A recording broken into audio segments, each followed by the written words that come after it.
दोन मराठी कविता या ठिकाणी सादर करणार आहे. तर मराठी कविता माझी पहिली अशी आहे, की सध्याचं राजकारण जे आपलं आहे, तुम्हाला सर्वांना मराठी तर समजत असेलच. तर राजकारणामध्ये सध्या अशी उलथापालथ चालू आहे, की आपण कोणाला नक्की समर्थन करावं हे कळत नाही.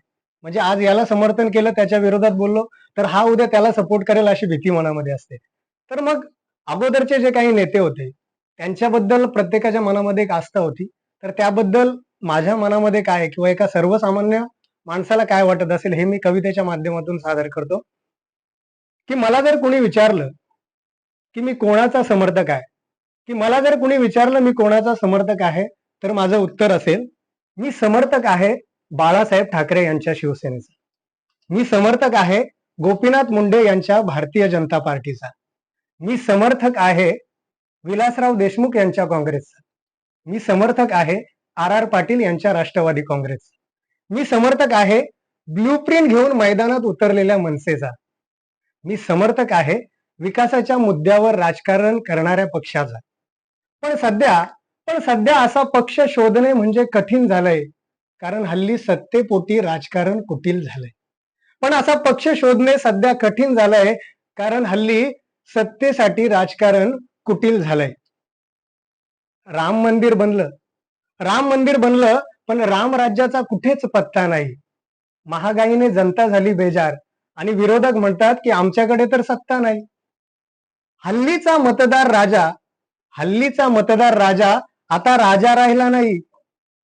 पहिल्यासारखा त्याचा आता गाजा वाजा राहिला नाही. हल्लीचा मतदार राजा आता राजा राहिला नाही. पहिल्यासारखा त्याचा आता गाजा वाजा राहिला नाही. निकालाआधी त्याला वाटे निकालाआधी त्याला वाटे की मीच सारे सत्तेचे सूत्र ठरवले.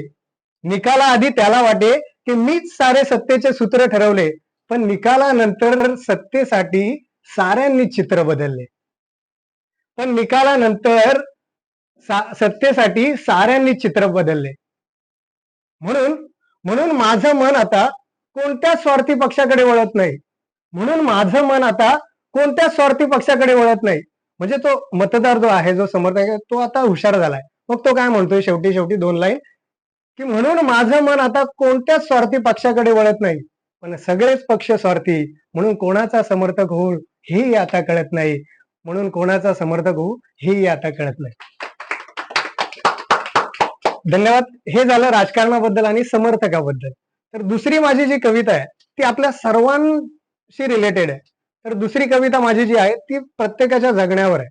म्हणजे आपण काय करतो की आपल्या आयुष्यामध्ये हळूहळू जसे जसे मोठे होत जातो तसे पैसे कमवण्याच्या पाठी लागतो. माझ्या घरच्यांना सुखी ठेवायचे, मला प्रत्येक गोष्ट करायचंय, म्हणून मला पैसे जमवायचे असतात. हा काय, तर माझं जगणं मस्त व्हायला पाहिजे. पण आपण खरोखर जगतो का, हे या कवितेतून मी मांडण्याचा प्रयत्न करतो. एका सर्वसामान्याला काय वाटतंय,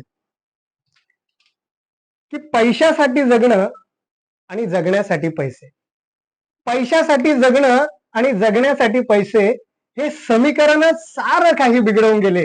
पैशासाठी जगणं आणि जगण्यासाठी पैसे, हे समीकरणच सारं काही बिघडवून गेले. जगण्यासाठी जगता जगता माझे जगणेच राहून गेले.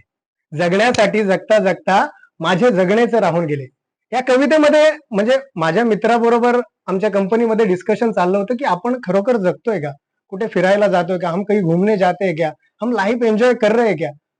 तो मैं ऐसे एक दिन बैठा था, तो 10 या 15 मिनट में मुझे जो आया दिमाग में वो मैंने लिख दिया इस पोएम के माध्यम से. तो इसके मैंने 3 स्टेज बनाए, म्हणजे एक बालपण, एक तरुणपण आणि एक म्हातारपण. यामध्ये आपल्याला काय वाटतंय, त्या माणसाला काय वाटतंय. तर जगण्यासाठी पैसा आणि पैशासाठी जगणे, हे समीकरण सारं काही बिघडवून गेले.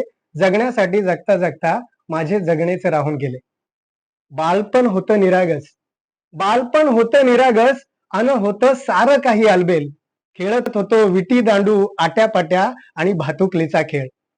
पण मोठं होता होता बसला नाही कधीच कशाचा मेळ, कारण सुरू झाला होता आयुष्याच्या धावपळीचा खेळ. या धावपळीमध्ये पहिलं येणं तर लांबच, या खेळामध्ये पहिलं येणं तर लांबच, पण अंतिम फेरीसाठी पात्र होणेही कधीच नाही जमले. जगण्यासाठी जगता जगता माझे जगणेच राहून गेले. यानंतर आपल्या जो आयुष्यातील भाग असतो तो तरुणपणाचा भाग असतो. त्या तरुणपणाबद्दल मला याच कवितेच्या माध्यमातून म्हणावंसं वाटतंय, की वयात आल्यानंतर लग्न सोहळ्याचा माग सुरू झाला. वयात आल्यानंतर मुली बघण्याचा, लग्न सोहळ्याचा माग सुरू झाला. खडतर सुरू असलेल्या माझ्या जीवनाचा दुसरा भाग सुरू झाला. वयात आल्यानंतर लग्न सोहळ्याचा माग सुरू झाला. खडतर सुरू असलेल्या माझ्या जीवनाचा दुसरा भाग सुरू झाला. मूलभूत सोयी सुविधांसोबतच इतर सुख सुविधांचाही हव्यास सुरू झाला. मूलभूत गरजांसोबतच इतर सोयी सुविधांचाही हव्यास सुरू झाला. म्हणजे फ्रीज पाहिजे, टीव्ही पाहिजे, सगळ्या गोष्टी पाहिजेत. म्हणून इथं म्हणावं असं वाटतंय की मूलभूत गरजांसोबतच इतर सुख सुविधांचा हव्यास सुरू झाला. इतरांप्रमाणे माझाही भौतिक सुखाचा ध्यास सुरू झाला. मग ही आपली तारेवरची कसरत होते प्रत्येकाची. हे सगळं सांभाळत असताना मग त्या पुढच्या 2 लाईन अशा आहेत की तारेवरची कसरत करताना परफेक्ट तोल सांभाळणे कधीच नाही जमले. जगण्यासाठी जगता जगता माझे जगणेच राहून गेले. आणि हे सगळं करत असताना आपण वयाच्या शेवटी येतो, म्हणजे म्हातारपणामध्ये येतो. मग त्या लाईन काय होतात, तर जे मला सुचलं ते मी या ठिकाणी मांडण्याचा प्रयत्न करतो, की माणसे जवळ असताना मी होतो पैसे कमावण्याच्या घाईत. माणसे जवळ असताना मी होतो पैसे कमावण्याच्या घाईत. आता पैसे खूप आहेत, पण माणसेच जवळ. माणसे जवळ असताना मी होतो पैसे कमावण्याच्या घाईत. आता पैसे खूप आहेत, पण माणसेच जवळ नाहीत. पण आता काहीच घेऊन जाणार नाही आहोत सोबत. म्हणजे वर जाताना आपण काहीच घेऊन जाणार नाही आहोत सोबत, हा विचार मला आता पटायला लागलाय. पण खूप उशीर झालाय आता. आता डोळ्यासमोर फक्त काळाकुट्ट अंधार दाटायला लागला. पण खूप उशीर झाला आता. आता डोळ्यासमोर फक्त काळाकुट्ट अंधार दाटायला लागलाय. पैसे कमावण्याच्या धांदलीत कळलंच नाही कधी सुरू झाले आयुष्य आणि कधी संपले. जगण्यासाठी जगता जगता माझे जगणेच राहून गेले.